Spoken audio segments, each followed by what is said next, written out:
Hey VC, it's Jonathan, your cheap and cheerful record collector. I hope everybody's doing well out there today. This is going to be part two of new vinyl finds or vinyl finds from 2022. I did one earlier today, and that was used records I found in 2022. These are all new records I bought in 2022. I did mention that I bought about 300 records last year, but I forgot to mention that I also pulled about 150 records out of my collection, which I sold, so therefore the net gained about 150, so it's really not as bad as it seems initially, especially when I said I was going to try to not buy as many this year. I'm hoping again in 2023 to not buy as many, and like I said, I wanted to buy a new turntable, so I'm sort of trying to put my money aside and want to buy a new deck. Anyway, these are new records I bought in 2022. Most of them, even though they were new and sealed, are not new in the sense they weren't recorded in 2022. There's not that lot of new music coming out that I'm really excited about buying. So this is what I got. First one happens to be a fairly new record. This was from 2022, Lyle Lovett's new album, 12th of June. Great album. First listen, I was like, eh. By the third or fourth listen, I'm really getting into it. There's the album, there's the back. I went to see him right after this came out with Brian from Shamrock and Records. Two of us went out, had a great time. This was a great concert. He does a lot of older album songs on here, songs that he didn't write, such as Cooking at the Continental, Straighten Up and Fly Right, Gee Baby Ain't I Good to You, Peel Me a Grape, but he does a great job on them. 12th of June, about the day his children were born, twins. It was a great album, great song. I mean, Are We Dancing on a Winter's Morning? Highly recommended. New album, Lyle Lovett. One of my favorites from the past year. The next one is a album that our buddy Dylan from Noble Records put out. It originally was released in 1971. One of those obscure rock records from the early 70s that are impossible to find. He was able to do a pressing of 300 copies, and it's The Farm. I guess since then he's done another pressing of it, which sold out just as quickly. Top Guitar Heavy Jammer, Blues Rock, Private Press from Southern Illinois, 1971.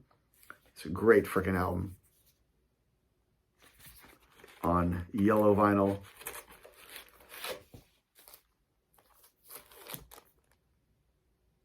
And comes with a nice, really nice booklet, which tells about the band, interviews with the people from the band,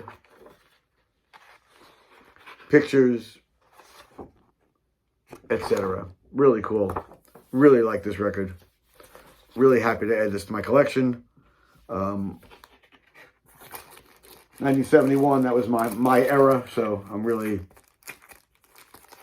like this. What else can I say? Blues rock. There you go. The Farm.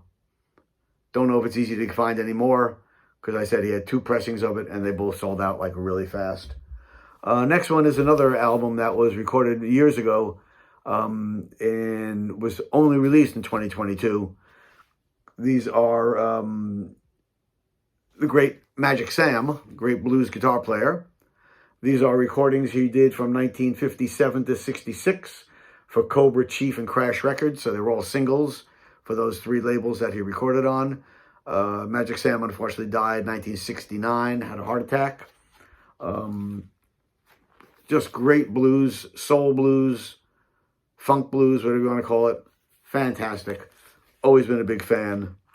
On a nice orange vinyl, pink vinyl. Sorry, pink vinyl. Also comes with a inner sleeve, a little biography of Magic, and some of the labels, what they look like on the 45s, etc. Big fan of Magic Sam. If you don't know him, check out some of his stuff, especially if you're a blues hound. One of the greats, died way too young. Sorry, Brett, this glare. There you go, Magic Sam. Another one is, this one was recorded, I should look that up. It's a live album, recorded, I think it would say, I wouldn't know. Anyway, Tony Joe White. There you go. Tony Joe White double album, recorded live on the road. That On the Road Look live. 2-record set. You know Tony Joe White from Polk Salad Annie. He does a 10 and a half minute version of that on this album live, which is just great. He also wrote, what was that song? Another Night in Georgia. Does a version of that on here. It's just him, drums, and bass and organ. Tony Joe White on white vinyl for your listening pleasure. I should have looked up when this was originally recorded, or when the album, when they were on the road, when they did this, before I started the video. I'm going to say it was in the 80s. But I'm not finding it fast here to let you know. Anyway, Tony Joe White, voice, guitar, harmonica, and whomper stomper. Duck Dunn on bass and yo-yo. Sammy Creason on drums, and Michael Utley on organ and piano. What a fantastic album. Have me a couple of Tony Joe White albums. This is as good as any. Just great. Tony Joe White. That On the Road Look, Tony Joe White live. That was a great record this year. All right, next, there's a label in France called Sam Records. I've become addicted to them. I only have a couple, but they're fantastic. Last September, my wife and I were on vacation in France, and I stopped at the Paris Jazz Center, which is a record store in the middle of Paris. And I was lucky enough to pick up a couple of records there. And the first one I got was Chet Baker. Chet Baker. This one was originally recorded in 1956. Never released in the United States. And that's what Sam Records is known for. Finding records that were, or recordings that were never released in the States. And making beautiful copies of them. Copying the original label that was on Barclay Records. They do an amazing job of pressing these 180 vinyl, all from original digital, all from original analog tape. Beautiful tip-on jacket. And with each record comes a beautiful print suitable for framing, which I may do at some point in the future. But this was, like I said, recorded in 1956 in Paris. Sam Records does there were a lot of American jazz musicians who went over to Paris in the 50s and 60s, sort of became expatriates, recorded things there, and that were never released in the States. And that's what the guy at Sam Records, it's a one-man show, gets involved doing, finding those old recordings and re-releasing them in beautiful combination conditions. This is a great album.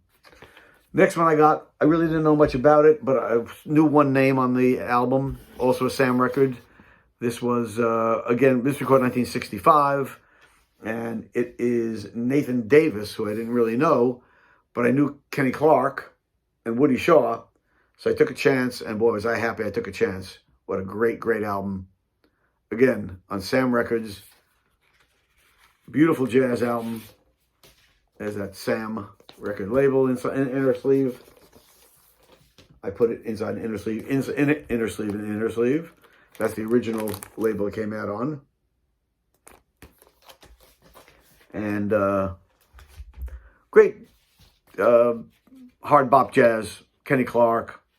Nathan Davis is fantastic on soprano sax. And again, the beautiful tip-on and a really nice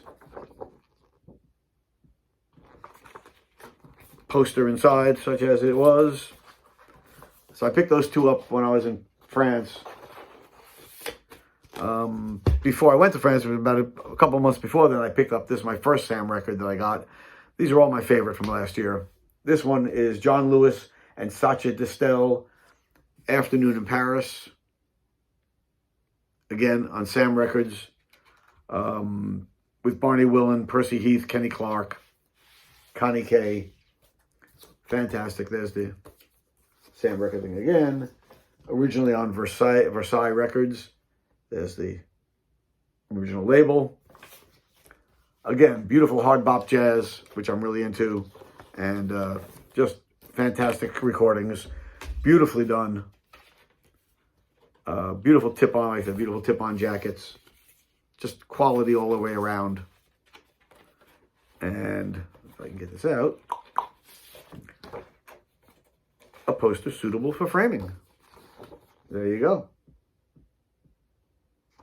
Afternoon in Paris. My next one is a newer album. This one was recorded in 2020. I bought a brand new copy. I went to see this musician in concert this year, and it is the amazing Tommy Emmanuel, guitar player extraordinaire from Australia. I see Tommy signed this one for me, which is very cool.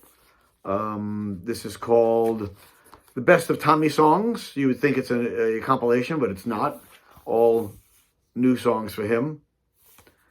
Tommy is an amazing guitar player. I've talked about him before. Like I said, I've seen a lot of guitar players. I've seen Clapton and Jimi Hendrix and, you know, John McLaughlin, etc., etc., etc. Tommy Emmanuel is just something else, man. Just unbelievable. Beautiful, clear, sort of smoke vinyl with a great label. If you like virtuoso guitar playing, check out Tommy Emmanuel. Especially if he comes live to your neighborhood. Go see him. You won't be disappointed. Every time I've seen him twice now. Every time I walk out, shaking my head, going, how does he do that? Fantastic. Tommy Emmanuel. Next one. This one is, again, a classic album. Originally released in 1959, which was Dave Brubeck's Take 5, Time Out. This is a Time Out Outtakes, which they released this year. Or this year? I'm sorry. 2020, a couple of years ago, 2020. They released this. I bought it new in a store. It was marked down. I'm so happy I have it. I know all the, I mean, you know all the songs on here, but to hear different takes on the songs, different outtakes, you just expect it to go one way and it goes somewhere else. It's as good as the original in many ways. They could have picked any of these cuts instead of the ones they did pick for the original album, and you wouldn't know any difference. They're just like as good. Time Outtakes. So they do, you know, Blue Rondo a la Turk, Strange Meadowlark, Take 5, all the original songs on the album. And then, because two of the songs on the original album were done in one take, there were no alternative takes. So they added two other songs on here that they had done when they were recording the album, but never made the album. So that was sort of cool. And with the original band, Dave Brubeck, Paul Desmond, Eugene Wright, Joe Morello. Time Outtakes. If you see this around and you like Dave Brubeck, the Take 5 album, this is fantastic. And the last one, another jazz album, one that I really didn't know much about. This is a Blue Note Tone Poet. Originally recorded 1955 as two 10-inch albums. They put it together to make one album here, and it's called The Prophetic Herbie Nichols, Blue Note, Volume 1 and Volume 2. Great jazz piano player. Really happy with this album. With Herbie Nichols on piano, Al McKibben on bass, and Art Blakey on drums. One of my favorite albums of the year. Basic Blue Note label. Nothing you haven't seen before. But one of those guys that just never made it up there with the top of the top. Never became that famous. But man, he can play, and this is a beautiful, beautiful set. Herbie Nichols. The Prophetic Herbie Nichols. Volume 1 and Volume 2. So those happen to be my 10 favorite new albums of 2022. Like I said, I'm hoping this year to sort of try to rein it in a little bit, buy less, enjoy what I have, dig deeper into my collection, and save some pennies so I can get that new deck, new turntable I've been looking at. Okay, thanks for watching. Until next time, peace.